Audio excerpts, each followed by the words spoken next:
Communication comes in all shapes and sizes. This is where mapping your stakeholders is helpful and important. For a successful outcome, you want support, not resistance.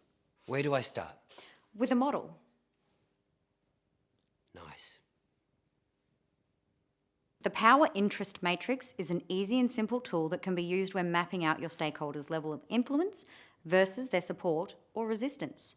Think about your stakeholders' functional positions in the organisation and what drives them. Put this within the context of your project. Remember, authority is not the only source of power.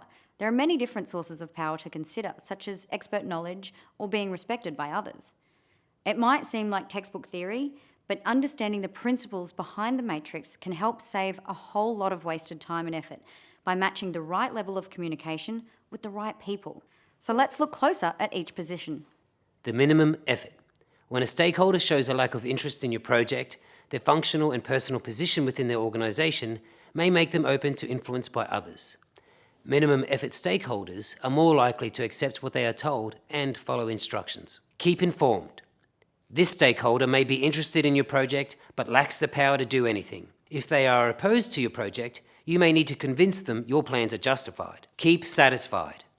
This stakeholder may not be an immediate threat to your project because of their lack of interest, but the risk is them gaining interest and not being supportive. Your tactic in this situation may involve reassuring them of the outcomes well in advance. Key players.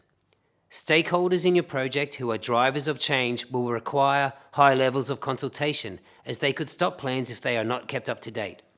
Seek their support, obtain agreement, and discuss implementation as part of your process. Having considered all this, some key questions you need to ask are: who are my stakeholders within the business? What is their power and how likely are they to exercise it?